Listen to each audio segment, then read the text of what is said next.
You can't have operational excellence without a positive, healthy company culture. And there's a lot of different levels of toxicity. You have toxic owners that are just awful to work with, hostile work environments, and it's just not where you want to work. But then you have the other type of toxic, and that's the people who are, we're family, we all love each other. I love my staff. I truly love my staff. My I'm trying to think. I don't think anyone that's with me right now has been with me under a year. And I have so much gratitude and love for them. I also have 4 children. I would never kill one of my children off. I would absolutely fire an employee for doing something that they shouldn't do. Family means unconditional love. You don't want to give this false sense of security that doesn't exist. And we're not a family. We're battle buddies. We're at war together. I'm not going to leave you behind. You're not going to leave me behind. We're going to work together. We care about each other. It's important to me that we have a we over me mentality, but we are not a family. How do you see yourself and your leadership? Are you the leader who gets stuff done, you execute, you deliver? Or are you the visionary, the innovator, the ideas person? If you're the latter, then you're in the right place, because today's episode, I'm talking to Emma Rainville, known as the Wizard of Ops. And we'll be hearing all about her book, her podcasts, her business, and her work in helping visionary leaders create the foundational, transformative operational processes to scale their business, to deliver on their idea reliably, consistently, and with excellence, all while staying true to your core values, developing the right positive kind of culture in your organization, and most crucially, retaining some harmony with your personal out-of-work life. All of which are too often overlooked when we get excited about that latest great idea and we've just got to chase it right now. So there's definitely some useful and practical stuff in today's episode. Stick around, don't miss it.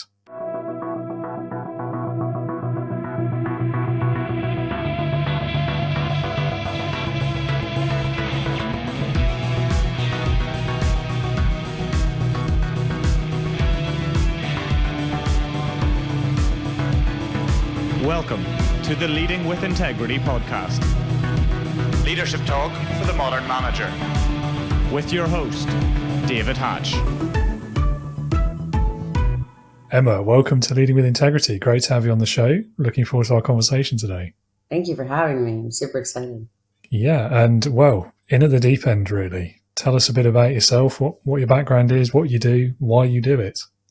Sure. So I am a COO who I own several services businesses, but I think the one we're going to talk most about today is Shockwave Solutions, where we provide fractional COO services and an operations team to execute on that guidance. And so I've been doing that for about 5 years. I help visionary entrepreneurs realize their vision, and then I execute on it.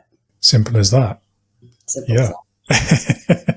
And so what brought you to that? What did you do before? A whole lot of circumstantial stuff that just happened that got me here.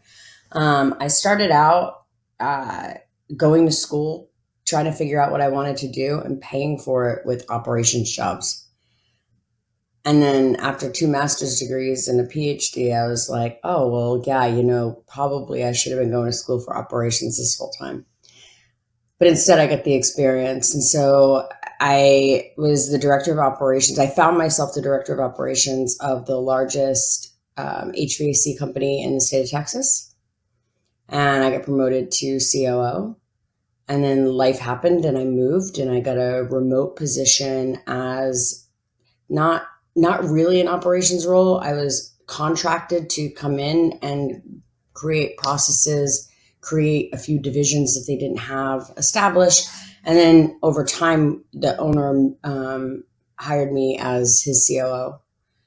And then I found myself in direct response and absolutely fell in love with visionary entrepreneurs and new products and new things. And online is not easy, but interesting and different, but easier in my opinion than brick and mortar. And I fell in love with the whole thing. And couple of years later, decided to start my own business and work with a whole lot of people instead of just one. Fair enough. It's often the way, isn't it? Like the career we plan for ourselves at the beginning bears little resemblance to what actually happens. Little resemblance, yeah. It's really fun. Every one of my degrees are in the medical field, and I have no interest in that whatsoever. Yeah. Oh, interesting. Yeah. I think it makes life more interesting, though, doesn't it? You end up sometimes things you don't expect turn into the thing you love doing the most. Right. Like for me, that's podcasting. Like I never in a million years would have expected myself to end up doing this, but I love it. and yet here we are. Exactly. Yeah. Life's funny sometimes, isn't it? So a couple of things that you didn't mention in there, I think, is the fact that you've written a book, a best-selling book as well, I believe. Yeah. And you're hosting 2 podcasts of your own as well. So tell us more about those. Sure. I'll start with the book. So it actually just came out. It is a bestseller, but it's called Scope. And so I think that when you look at the front cover of it, you think that it's how to shoot well or something, because it literally has a scope, but it's setting your vision, create processes, operational excellence, people development, and execution. It's all about running a business. It's the operational framework by which you should run a business. And it's very specific to businesses with remote teams. There are a lot of books out there, a lot of philosophies around operational frameworks. There are very few that include a foundational framework and none that allegate 2 things. And one is your personal life. You build a business, but nobody ever on their deathbed said, gee, I wish I would have made $1 million more or launched that product. They say, I wish I would have spent more time with my children, or I wish I would have taken that vacation. So we build the business strategy with the things that you want for your life in mind on the foundational side. And then on the operational framework on how we run the business and how we do everything, it's just you're set up to respond rather than react. And it's set up to work with remote teams, which is not difficult, but it's a different animal. When you try and create an operational framework that's meant for a warehouse or a brick or mortar store, it makes it very, very difficult to follow that strategy. So that's why I wrote Scope, and I'm pretty proud of it. There's not a lot of fluff in it. There's not a lot of sales in it. Most books have a ton of reasons why you should listen to the author and all about them. And I just didn't want to do that. It's very factual and here's how you do it and here's why. And then I do have 2 podcasts. I have Special Ops podcasts where we just give actionable insights to visionary entrepreneurs, specifically in direct response and e-commerce. I think we have a lot of stuff in there for a lot of people, but it's very specific we mean to be specific to that. And then I have another podcast with Perry Belcher that I co-host. Perry Belcher is the godfather of marketing. Most people know who he is. I don't know why he picked me, but he did. And so we call that Trainwreck now. We recently rebranded it because I'm operations, he's marketing, and we just fight through the whole podcast about everything. And it's just a train wreck, but it's so entertaining. And there's just so many nuggets of brilliance on how to grow a business. So I really enjoy doing that one as well. I love the name. Yeah, it's a classic point of tension, isn't it, in any business, I think, between marketing / sales and operations. Have been through that myself. Yeah. Yeah. Can confirm. I think if you handle it right, though, it's a healthy conflict. Oh, like I wouldn't do it if it was unhealthy or toxic. There's a beautiful thing about 2 people that can come together with no ego, debate and argue for what the better idea is. And then you never end up with one side or the other. You end up with a mesh of each. And so you're able to create true magic when you can have those types of conversations. And that's, I think, probably a lot of the power that Perry and I have in building businesses together is because we're able to walk in and neither of us need to be right. We need to leave with the right idea. Yeah, I feel like that's maybe a dying art in the world, isn't it? It's a superpower. It's a superpower. It took me years to be able to figure out how to do that. It's not easy. It's not easy. No, definitely not. Yeah, it's setting the ego aside. I mean, in any walk of life, any conversation almost these days, things are so divisive in the world. It's very challenging to be able to put aside that fixed position and just Right. focus on finding the answer, whatever it is. Right. So yeah, really applaud that. Yeah, I'll be listening very soon. Can Oh, count good. on that. So going back to the book again, I mean, a bestseller and it's only just launched, so well done for a Thank start. you. Thank you. Second one, then, if you had to, and I know you're going to struggle to do this, I'm sure, if you had to pick the single most important lesson out of the book that every business leader should take away, what would it be? Create a foundational framework for your business. It would actually isn't hard at all for me. I think that at year 3, a lot of companies struggle, and sadly, a lot of great companies fail, and it's because they didn't create that, and they end up in running in circles chasing their tail when they could have just had a plan. So it takes about 3 days. Take the 3 days and create your foundational framework for your business. So in the book, I actually created a whole nother acronym called WAVE. It's called Written Vision, Absolute Focus, Values Driven Future, and Execute. You'll notice execute is in both. You have one that's like the preliminary and then one that's the ongoing. Because everybody's that it's ever started a business is likely a quick start, right? So, but not so much a finisher. So we get the second execute to keep them going. So written vision is, where are you going to be in 10 years? What's your picture of that? Ghost of Christmas future comes and grabs you and brings you to the window of your work office. What does everything look like? What are you selling? Who's working there? How big is your business? What have you become? And then we also look at your personal life. Did you get married? Did you have a few kids? If you already have kids, how old are they? How involved are you in their lives? And we plan that way.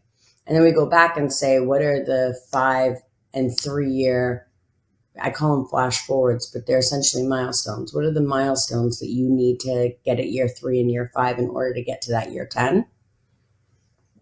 And then what are our 1-year commitments? Goals are something we're striving for. Commitments are something we don't go to bed until we complete. So what are we committed to getting done this year and being focused on? And so now I've got my plan on what I want to accomplish. Then I need to decide, what am I focused on? What's my absolute focus? What is the business's purpose or cause? What do we do? And then everything that comes up, all we have to do is say, does that align with our absolute focus? And if it does, it'll likely help the business. If it doesn't, it'll throw wrenches or shiny objects at the business and keep it from doing what it was meant to do. So we create an absolute focus. And then we have values driven future. Essentially what that is we're going to create an avatar for who works for you. We spend so much time creating avatars on our customer base and no time understanding who's going to be the face and mouth of our company, who's going to be deciding what products we have, who's going to be deciding what to say to the customer when they call when they're angry. And so how do you want those people to behave? What values and morals do you have that you want them to have as well? And so we're going to build an avatar for your vendors and employees. And the final one is simply execute. And that's going to be, you're going to take and you're going to, for execution, you're going to take those 1-year commitments and you're going to determine who's going to do them, how they're going to get done, what resources are needed, what are the milestones that you're going to know that you're on track for the end of the year. And that's WAVE. That's it. It's not rocket science. It's not some brilliant thing. It's about taking the time. And in the book, we just created a whole bunch of prompts so that people don't have to go, well, in 10 years, I'm going to have a beautiful office in downtown Los Angeles with 150 people and we're selling 30 products. That doesn't really give you guidance. So we give prompts so that way you have the solid guidance that you need and that you can share with the people that work for you so that they can make decisions on your behalf for what you wanted. And then you don't have to micromanage as much either. Yeah, I mean, I love that approach. I also, going back to what you were saying earlier on about the book itself, building in that the personal life, the things outside of work, I think that's so important, especially in that entrepreneurial, visionary leader type of person, because we've all done it, haven't we? Like, work becomes the biggest, most important, the only thing in our life. I did it. Yeah. And at the same time, I'm watching all my clients they were getting mad at me because I was doing what they asked me to do, but I didn't take enough time to slow them down enough to make sure they weren't creating a plan. And I did the same thing. I created a plan that I was on the brink of divorce. I had no idea even what my children were up to. Like, I knew that they were living close by and seeing my husband regularly, but I didn't really understand the details of their lives. So I was working 90 hours a week trying to build something, and I wanted to. That's what I wanted to do, but I just didn't think through, when my son has his first son, am I going to be traveling or I'm going to be present? I was traveling. I was in Prague when my first grandchild was born. So this isn't what I want for myself. So I need to very intently build my life by design. Yeah, I mean, it's a difficult one, isn't it? I think this is why so many people struggle with it, because it's possible to want multiple things. It truly is. But when you sit down and you can see it all and you write it down, you can choose. There are things that I choose to sacrifice from my family side and from my business side, because I know what the ultimate goal is. But I get to choose. I get to consciously choose. It's not like I've invested a ton of money and now I have to make the choice based off of bad decisions that I've made, which forces my hand. I can make the choice before anything's happened. And if I choose to miss out on something, for the business, or I choose to miss out on something for the business, for the family, it's something I can feel good about, because it was my choice. I wasn't forced. I didn't force my own damn hand. That's the thing too, is you force your own hand to make bad decisions. And then it gives a whole different kind of anger than when someone else forces you to. Yeah. And it's, especially when you love what you're doing as well, it's so easy to just it's that bury the head in the sand, put the blinkers on, and like you blink and you miss it. And suddenly, like, you've been doing it for 10 years and you haven't noticed all these other things. Yep. So yeah, I mean, it's got to be better to at least know what those choices are before you start, and pick them, or find the balance, find a way that it works for you and you can live with it. Right. So yeah, I'm a huge supporter of that. That is, I'm not sure about the phrase work-life balance, but it's in that There's region. no such thing. There's no such thing. But it's in that area, isn't it? That drives me really crazy when people say that. I think that there's work-life balance for people who have jobs, people who have careers, and people who have businesses. It's about making choices on when to choose one or the other, and making sure that is balanced. There's no work-life balance. My opinion, there just is not. But never taking time off and never taking time for yourself has become a badge of honor for entrepreneurs and people who have, executive level directorships.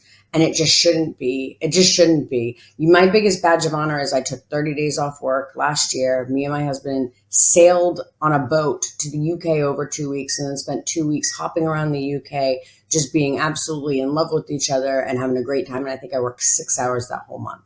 And it was that is when I knew that I did it. Not because I wasn't able to take any vacations for the past 3 years and I've, made tons of money. Great. That's not where it's at. That's not success, and that's not happiness. Not for me anyway. The personal angle, I think, matters, doesn't it? Like, for you, what works. Yeah, no, I really love all of that. I think the other thing about the work you're doing, about your book as well, giving people that framework to make that work, if that makes sense. Mm-hmm. Because it's all well and good, like, knowing what would work for you and what you'd like to achieve, but actually the key is in the E, isn't it? Execution, as you've said a couple of times. It really is. A well thought out plan written down is worth nothing more than toilet paper without execution. Mm-hmm. And executing is hard for some. Not executing is hard for some people. So that's why for people who it can create the dreams and the plans, they need to just find the people who have anxiety about seeing the dreams and the plans and not doing anything about it, and just partner with them, whether they become staff or they become partners. But there are two archetypes, right? And you just got to mesh them together, and then it's just fire once you do that. Yeah. I think I agree with you about work-life balance as well. It's one of those phrases, isn't it? Like, it's become part of the language. So when you're talking about that, you have to say that so everyone knows what you mean. But it's silly. Whenever somebody says it to me in an interview, I just know that I'm not going to hire them. Because it's not realistic. At least not in our world. I want you to have a life, and I want you to be prioritizing your mental health and your if you're constantly like going, your work quality isn't great. So I want you to prioritize rest. I want you to prioritize those things. But you have to prioritize when you're going to be working and when you're going to be resting, because day to day, it just doesn't exist. I mean, No, no. not in my opinion. I think usually I'm an advocate of finding balance in things, but I think when it comes to this specific one, balance implies that each of the different parts are equal, doesn't it? And I mean, best will in the world. At all times. Well, exactly, yeah. Work-life balance at all times. You have to have work balance, life balance. You have to. But work-life balance, on the implication that it's at all times, it doesn't make sense. Sometimes you have to prioritize your family. Period. Sometimes you have to prioritize your work. That just is. Yeah, definitely. It's like I say, I mean, best will in the world. At least half of your waking hours probably are going to be work during work days. People who have a career, it's 1/3 of your life is spent working, 1/3 of your life is spent sleeping. And so if the other 1/3 is spent on family, learning, spirituality, exercise, mind body alignment, it doesn't leave much time, does it? It really doesn't. There's not enough hours in the day, are there? We need more.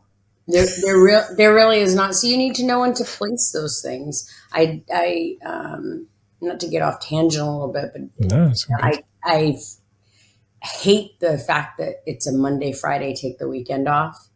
I can't stand that. And I obviously, all of my staff do that, and I want that for them because that's what they want. But for me personally, I will just work days and days. And then I will take off work when I need to. When I'm in a flow, why would I take off Friday? I'm here. I'm in it. Like, I'm excited about what I'm doing. And when I'm tired, I take time off. I might take, 7 days off, 10 days, sometimes 30 days off. Not often, but sometimes as much as 30 days off to just rest and reset. And other times I'll work 60 straight days because I feel called to. Because my body and my mind is trying to create and plug things in, and I feel good about it. Why would I stop for 2 days? Because everyone else does. And this is how I get one up on most people, because I work in like full consciousness and flow. And when I'm not hitting what I need to hit for my brain and my body, I take time off for it. I think knowing yourself is one thing, isn't it? And then also having the ability to do something about it once you do. Right. And I think that's where we're fortunate as being our own bosses. We can decide, like, I'm going to work through a few weekends because I'm feeling it right now and I want to get this done while I'm there, while I'm in that right headspace. But equally, it's recognizing when you're not and being able to, like, almost forgive yourself, really, and just say, do you know what, I need time off, so I'm going to do it, and I'm not going to feel guilty about that. Right. That for me has been one of the biggest benefits of working for myself now and not someone else. It's having the ability to do that. I'm unemployable. I've been unemployable for probably a decade, really. I was employed, but it was because I was also employed by someone who's unemployable. But I don't think I could get a job at this point if I needed or wanted to. I couldn't work. Yeah, I mean, I think if I absolutely had to, I could grin and bear it and get through it. But I will never do it by choice. I don't think anybody would have me. I'm used to beating my own drum. So yeah. Yeah, that's a different question. I'd rather not think about that personally, but. I'd rather just have my little illusion and not shatter it yet. Just go freelance, buddy. Don't do it. Yeah, absolutely. Scaling companies is something I would hazard a guess, a fair bit about. A little bit. So what would you say is like the biggest mistake when it comes to operations and scaling up a business that most companies make, and how can they avoid it?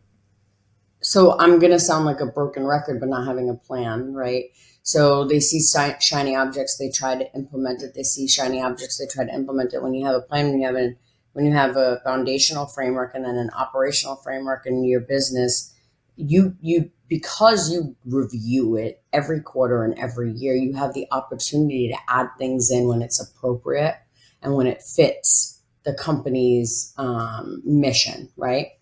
And so when you are just flying by the seat of your pants, and I hear it all the time, particularly people who are business owners, there's a couple of things. Number one, we're all grandiose. You can't be a business owner without being grand. You have to have an unbelievable belief in yourself to take the risk that you took when you decided to do it, right? So the majority of us are, pretty grandiose. The second part of that is we have a spirit of finding opportunity where no one finds opportunity.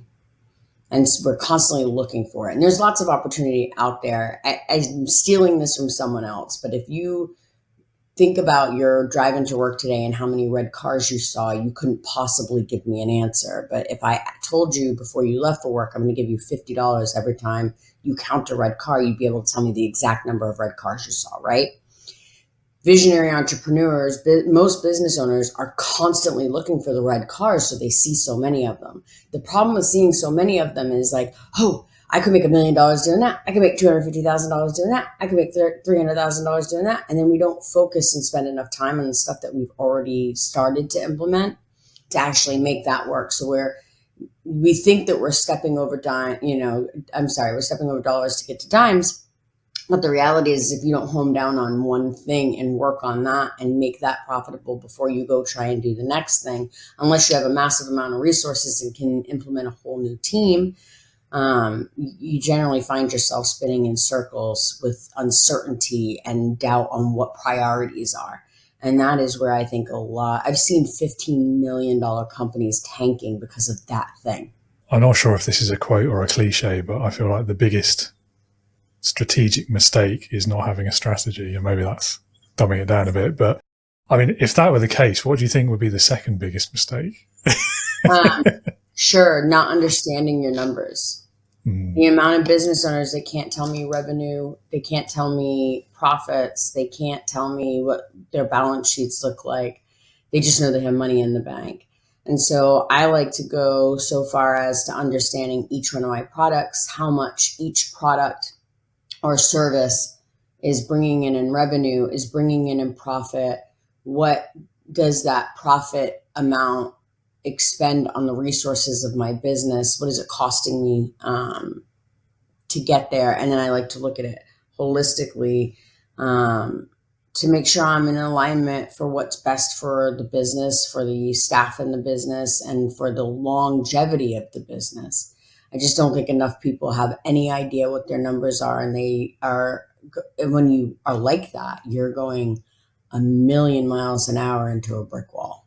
Yeah, I mean, if you don't measure it, you can't improve it, right? So. Well, the number one reason companies go out of business is because they scaled themselves out of business. It's not actually because they failed in selling products. It's because they failed at managing their money.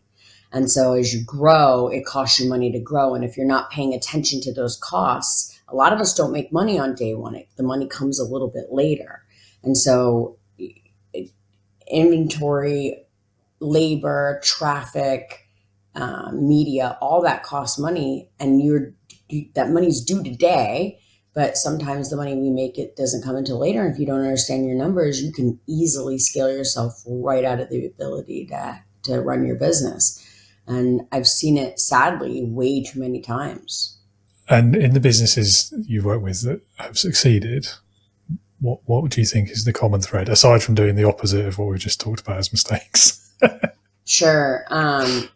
Well, the reason I get called in usually is because that's happening and they catch it in time to call me.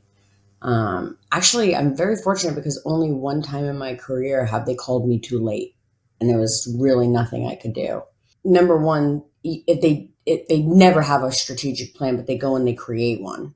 And then they become obsessed with making sure everybody understands it. And then the owner generally gets out of the way. And unfortunately, it's usually us that create 80% of the problems. And then we blame the staff because they can't keep up with us. But it's really because we haven't set a proper foundation and led them well.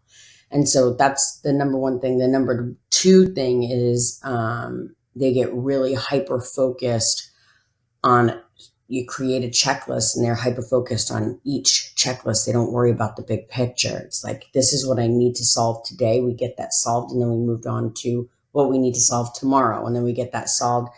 When you try and, first of all, when you create a complete, utter mess and chaos, there's so many things, it becomes overwhelming and you're all over the place. But when you can dummy down and say, this is what I'm going to take care of today, and all your effort and energy and resources goes into that, and then the next thing, and then the next thing, you can usually dig yourself out pretty quickly. Yeah, I mean, one thing at a time, and the spinning plates analogy is my favourite in this one. It's just deal with one plate at a time. You're never going to be able to get them all. Exactly, yeah. Unless there's like enough of you for one per plate. But even then, that's not always practical. So the other thing you said there that I want to pick up on that I think is I mean, certainly where I've seen companies go wrong is that bit about communicating the strategy. I don't know how often you've seen this. I mean, I've seen it a few times. I've worked in organisations where this has been done really poorly, but it's all well and good having the strategy and having the plan. But if you won't tell anyone what it is, or you won't communicate it consistently and in a way that is understood by everyone, I mean, what was your analogy earlier? Like, it's as good as toilet paper. Right. Strategic plan well written down with no execution is as good as toilet paper. Yeah. We create posters. You can actually, not everybody's going to be on video, but you can see one behind me right there.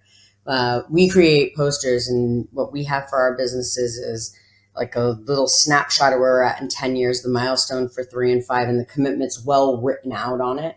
We have our values on it. We have our absolute focus on it. And then I disperse those to the people who work for me. Obviously, I got a guy in Mauritius, Africa. He has it as like a postcard. But everybody stateside has a poster, and I have them up in my office, and we talk about them often. It's never, ever once happened that I came into a company and asked everybody what the vision was and had every single person tell me what the vision was and alignment, and not even close. And so by the time I leave, that's something that I make sure, and I do different things at different times for different businesses, obviously, depending, like you can't do everything for, you can't do the same strategy for everyone, because sometimes you're dealing with lower level employees, and sometimes you're dealing with executives. But when I'm dealing with lower level management, I'll do things like every time I get on a meeting, I'll have Amazon gift cards, and I'll say, who can tell me our absolute focus, like in the middle of the meeting, and the first person that can give it to me gets a $25 Amazon gift card. Obviously, that's not going to work with executives. Executives have to be held accountable in a different way.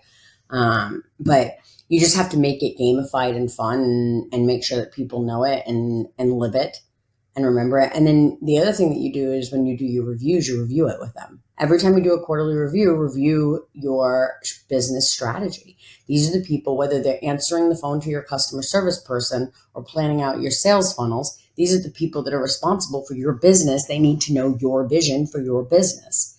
So.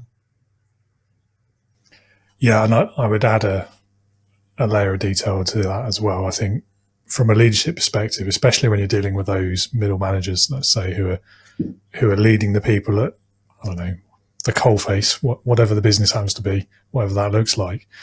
It's not just about like, this is what the grand plan is, this is what the objectives are, this is what we need to hit this year, etc. And this is where you fit into that. This is what your contribution it looks like and why you matter in this. Right. I found if you don't do that as well, it can be quite difficult to get people excited about it if you can't do that. Yeah, I love that. I love that. One of the things that we do when we create, so after we create our 1-year commitments, we need to now create quarterly goals. This is what we're going to strive to do this quarter. And each goal has someone assigned to it. I actually have, I don't want to call it a contract, but it kind of looks like a contract that says, you understand it. I've given you enough resources. You feel good about it. You feel good about the path forward to get it done, and you accept the responsibility of getting it done, and then you sign on it. And that level of ownership, I think, not only makes people feel important, but it also ensures that they understand what you're asking them to do. And you'd be surprised how many people go, yep, got it. You give them that piece of paper, and then they have 50 questions about the project. So. Yeah, I think that's human nature, isn't it? Because there's not many people, especially when dealing with an authority figure or leader or their manager, they're not going to necessarily want to admit they didn't understand what you told them until they have to, when, as you say, confronted with, okay, this is what I've got to deliver now. I'd better make sure I understand it. Quick interview tip, by the way. If you're in an interview, talk to people about terminology in the industry. And then when you say, do you know what that is? And they say, yes, don't move on. Ask them to define it for you. And if they can't, don't hire them, because that means that they don't have the ability to speak up when they don't know something. Yeah. I'm not a fan of interviews, but anyway. You just hire them straight off. They apply, they get the job, and just test it out. Yeah, I mean, I've spoken about this before on the podcast. We've had a couple of HR experts who've given some ideas on it, but I just, maybe it's biased by my own personal experience, I'm sure, but I just, from either side of the table, I don't find you get the best out of that situation, because people are going to be nervous. They might not have. What do you do when you need to hire someone? I'm so curious. Well, I don't hire people. I'm a business of one. So when I work with freelancers, it'll be people I've known for a long time. So there'll be an existing relationship. So it's not quite the same. But some of the ideas that I like, that I've heard from people I spoke to. So one I like is where it's effectively like a week-long interview. So you just get them to do the job for a week. Yeah. And you pay them, and we do it for 2 days. We do a working interview for 2 days. Well, there you go. Solve problems. But we definitely do interviews before we get to that point. But yeah, so you just go straight to that. I think that's what I would do if I were to do it over again. Yeah. Interesting. I just think maybe it's the time aspect of it. I feel like you get more of an insight into things like work ethic and personality and fit with the team and all those kind of things than you can get from like an hour or two in an interview. Even if you do like 3 or 4 rounds of interviews, it's much more pressured. I don't like the 3 to 4 rounds of interviews. I think it's no, neither do I. I personally think it's silly. I generally like to do 90-ish minutes and get a good feel for the personality and the way they learn. I also do a test. So it's a test first, and it's actually a personality test and an ability to learn test. I don't care what you know coming into my business. Actually, the least, the better. I'd rather you do things my way, and you're not going to do things my way if you already know how to do them. So that's number one. And then once they take the test and I understand their personality, I meet with them. 90 minutes is my sweet spot, but depending on how busy I am, it might be 30, it might be 2 hours. It just depends. And then they go into a 2-day working interview with my team. And then we look at the outcomes. So yeah, it would be interesting to test that. But if you have 60 people who apply and 12 that you think work, that's going to be a lot of throwing away money, because you can't give them real work to do. You have to give them stuff that you understood outcomes for, if that makes sense. Anyway, in operations. Anyway, I derailed us enough. No, it's an interesting point worth discussing. So you do pay them for the 2 days then? Of course. Yeah, you can't have somebody work that long and not pay. Yeah. It just feels right to do a paid situation. Depending on the job too, if it's something bigger like marketing or analytics, generally we give them like 30 hours worth of work and they have a week to get it done. So we just pay them for the deliverable. Most of the time it's like, because we're operations, it's like 2 days, and it's thinking through problems and what you would do to solve them and outlining how you would solve them. So yeah, but your way's interesting. I think it could just become very costly. Yeah, I mean, I wouldn't say it's my way. It's just an idea I've heard. A lot of times I'll talk to someone in 5 minutes, know that they're not going to be a fit for my team. Yeah, but then they wouldn't have made it through anyway. So I guess you would have paid them for a week of work. Well, so this is the bit where I'm not so sure about the idea or how to actually execute it. Is you're obviously not going to give everyone that 1 week opportunity. That's got to be your shortlist, doesn't it? Because otherwise, like you say, it's going to get so expensive. Exactly. That's the question. Right. I get 60 interviews and I send 60 resumes and I send out 60 tests. Or that wouldn't happen. I would send out probably 20 tests. And out of the 20 tests, generally 10 people come back worth interviewing. That could be quite costly. Get a lot of work. Maybe. I guess it depends how many people you're hiring for the job as well, doesn't it? Like if it's a big team and you're scaling it up, that's one thing. Right. But if it's just one vacancy at a time, then maybe it's a bit more the manageable. norm, right? Which is probably the norm, unless it's like customer service or it's an interesting concept.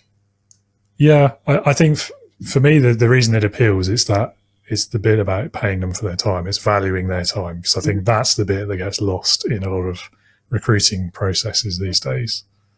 And it's not a small amount of time that you're asking candidates to. 5, 6, 7 interviews, panel interviews. It's a lot. Yeah, It's a it lot is. of time. It's a lot.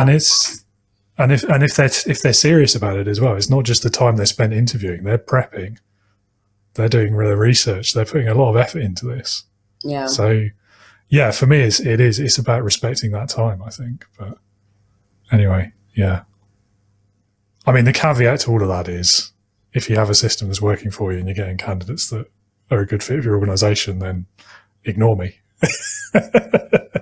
The nice thing about remote teams, and that's what mostly I work with, is you get to explore the whole world for the best person. I run a few service companies in Texas. I'm the CEO of a couple of service companies in Texas, and I don't have that luxury. Those are so much harder to hire for. People in person are so much harder to hire for because the pool of the globe is one of the I'll tell you, the 2 best hires of my entire career I have on my team right now. And one is from Leeds, UK, and the other one is from Mauritius, Africa. And that guy in Mauritius is an absolute beast. He's an assassin. I love working with him. He's incredible. And never, ever, ever would I have found him had I had to hire. And he's great. He doesn't work with 4 people. So anyway, it's much easier hiring remote teams for sure. Yeah. I mean, I guess it can go both ways, can't it? Because the talent pool is the whole world, which can be great, but it could also be. Everything's over Zoom. You have no idea who you're really hiring. Yeah, but also you might get thousands of applicants. So we have a lot of, yes, that's absolutely true. But we have a lot of, number one, you create KPIs for the role. Then you create a job description based off the KPIs. And then you set parameters around the cover letters and the resumes that you get. And the algorithm will wipe out 90% of what you get. Because 90% of the people will just send you the same cover letter that they sent everybody else. And in the description, it's tell me what you know about my company and why you want to work for me.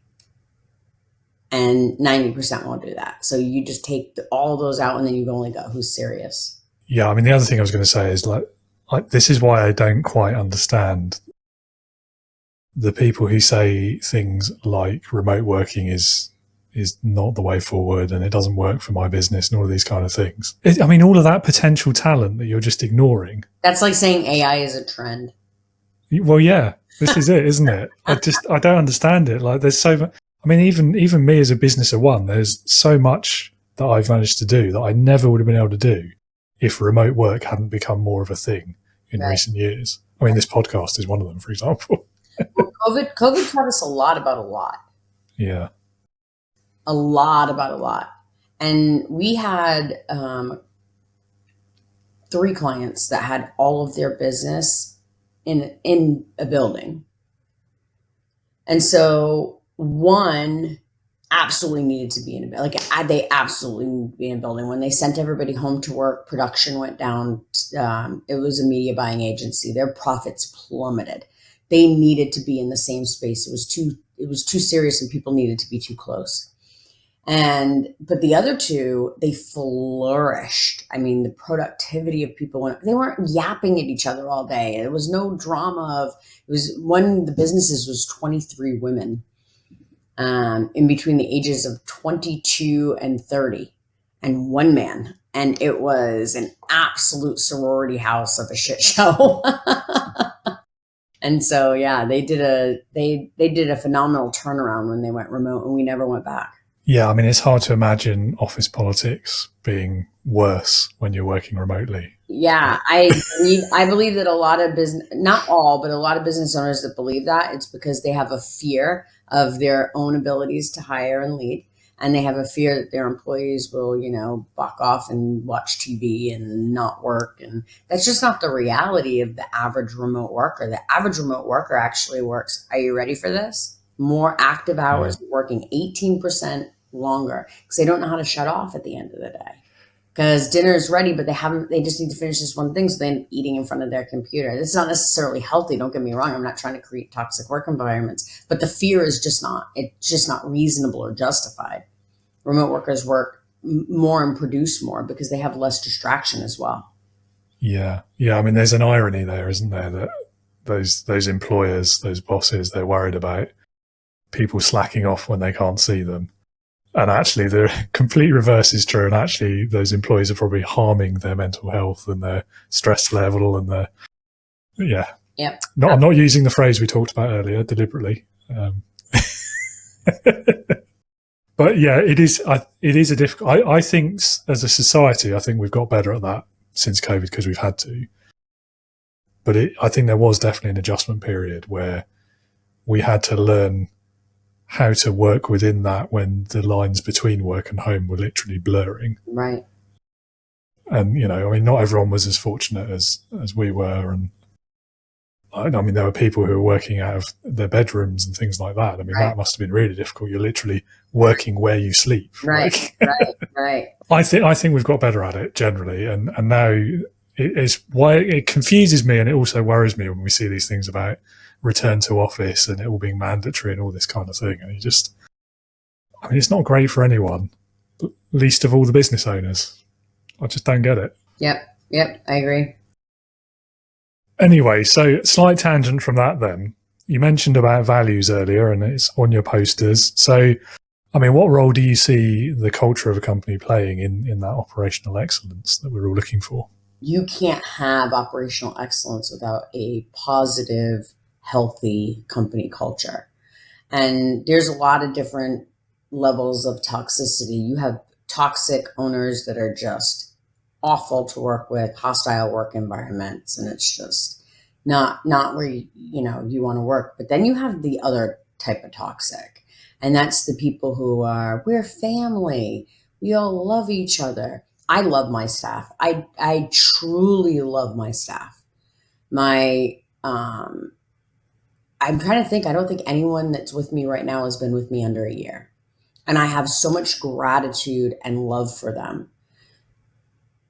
I also have 4 children. I would never kill one of my children off. I would absolutely fire an employee for doing something that they shouldn't do. Family means unconditional love. You don't want to give this false sense of security that doesn't exist. And we're not a family. We're battle buddies. We're at war together.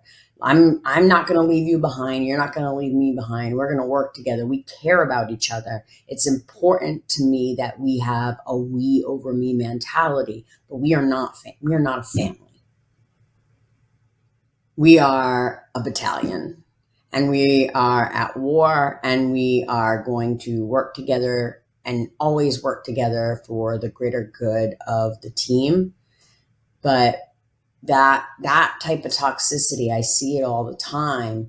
And then you have one person that does something wrong and they get in trouble, and you kind of watch it all fall like a house of cards because we're friends. Why would you yell at me? We're family. You tell me you love me. And in a sense of we're family, like I belong to you, you belong to me. And so that's a whole nother level of toxicity that also needs to be very, very, because I think it's worse.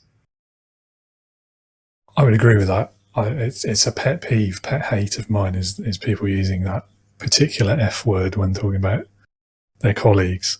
You would look around and it's usually everybody's been there for 2 years or less, and it always circumvents. That's not how families work. Families are the same 35 people year after year at the Christmas party, right? So it just, that's always a big, big, big red flag for me when I ask a business owner, what's the culture like at your business? And they say, we're a family. I consider them my family. I think as well, like most cases, the person who says that is the only one who thinks it in that whole organization. Nobody else sees it. I think other people go along with the philosophy because, yeah, maybe. I've seen it. I've seen it a few times where, particularly that company I told you about with 23 women, they all very much felt like they were a family and no one was getting anything done. And it was just cat fights all the time and drama and nonsense. It was absolute insanity. You could go into the restroom at any point and there'd be a girl in there crying. It was just absolute insanity.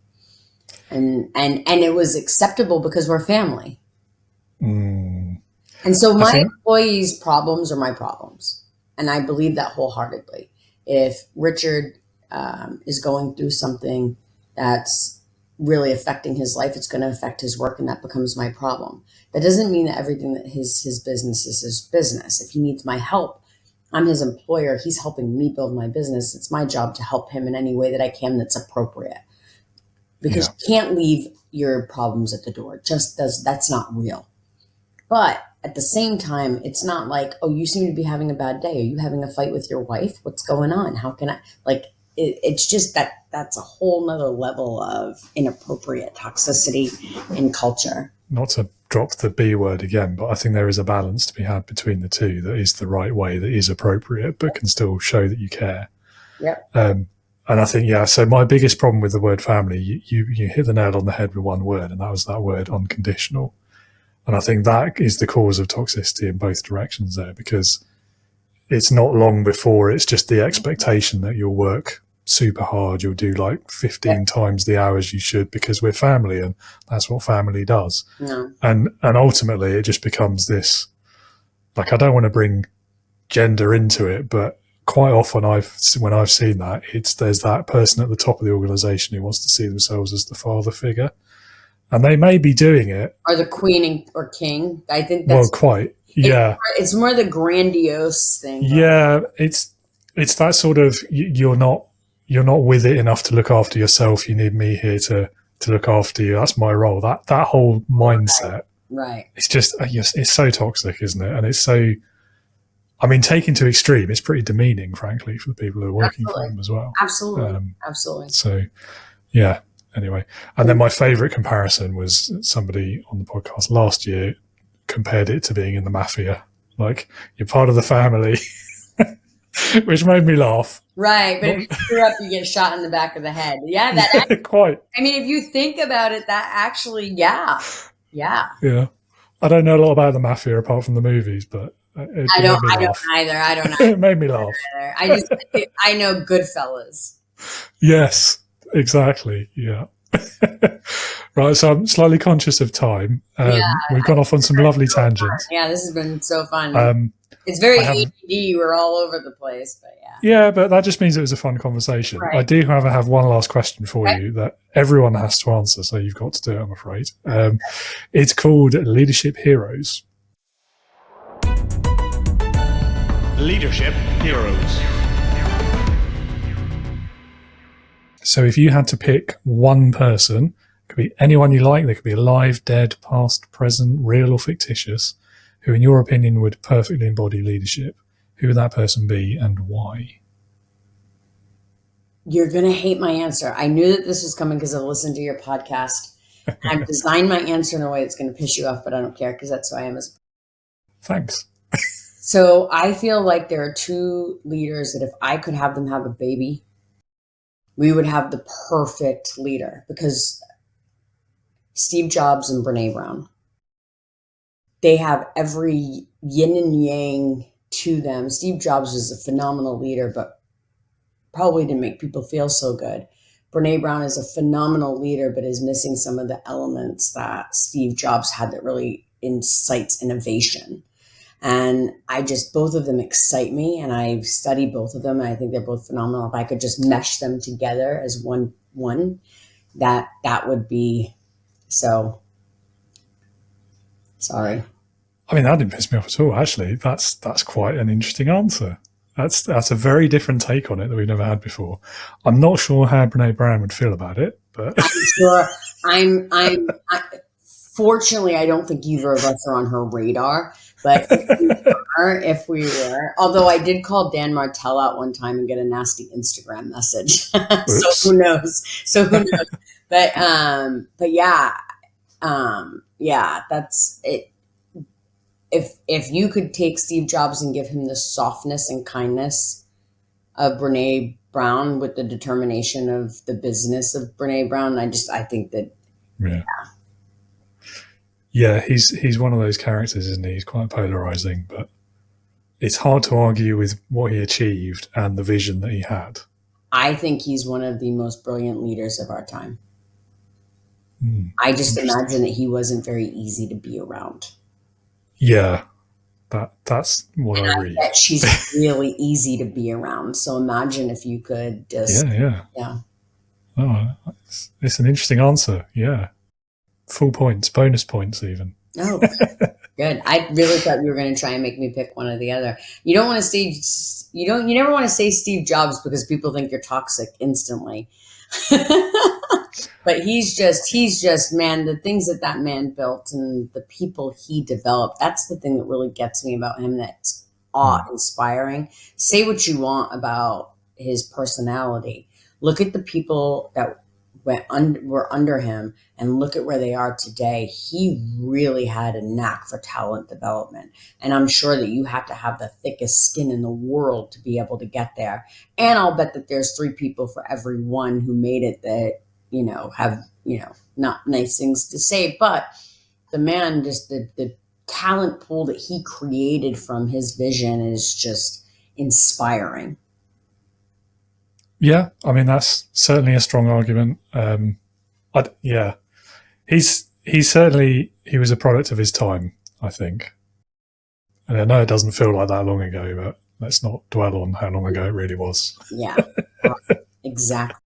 Thank you, David, so much for having me. It's been such a pleasure. Definitely worth getting up early for. Oh, good. Pleased to hear it. Yeah, no, it was a lovely conversation, and I'm sorry we've run out of time. We'll have to do it again sometime. Absolutely. All right. Well, I'll let you go. Thanks, Emma. Bye. Thank you very much. Thank you. Well, thank you so much, Emma, for your time today. Appreciate you had another meeting to get to, so really appreciate you running out of the clock with us there. Totally lost track of time, which is always the sign of a great conversation. And yeah, we went down a couple of great tangents there. That conversation about hiring practices and the alternative interview methods was particularly enlightening for me. I think I've got the beginnings of an idea of how to balance those two ideas. But anyway, I'm sure we'll talk about that another day. Listener or viewer, thank you for being with us today. If you would like to learn more about Emma, where to get a copy of her book, or listen to one of the 2 podcasts that she hosts, do check the various links that you'll find in the show notes below in the episode description. Click on those, go and learn more of the things about the stuff. If you are in a bit of a leadership bind at the moment, if you are facing a challenge such as imposter syndrome or knowledge gaps or low confidence or building relationships with the people you lead, then pay a visit to my website as well. It's www.leadingwithintegrity.co.uk. On there, you will find various resources that can start to point you down the right path. You'll also find that green button to come and join us at the Integrity Leaders online leadership community. It's designed to help leaders in a transitional moment in your careers, whether that be promotion to a management or manager role for the first time, or taking the next step in your leadership journey, whatever that might look like, or perhaps an expanded team, greater responsibilities, other moments of change along that path, along your story so far. Integrity Leaders is there to help. It is there to provide you with a supportive community of people who are going through very similar moments of transition in their careers as well, who are facing similar challenges, working in similar organizations, as well as different ones, frankly, because sometimes there's more to learn there as well. Plenty of resources there, loads to learn, and of course, early access to these podcast episodes too. You get them the week before everyone else does. So come along and join. Green button on that website. And don't forget, you get a podcast listener or viewer exclusive discount. Use the code that's flashing on the screen or in the show notes to get 50% off forever, for as long as you stay a member, which is a pretty good deal, I think. Anyway, if you have any questions, you'll find my contact info below as well. Do feel free to reach out, ask any questions, or if you'd like to have a chat before you join. Always happy to chat leadership with anyone, which you probably know by now. So that's all from me today. Join us again next week. Until then, stay safe and be a leader, not a boss.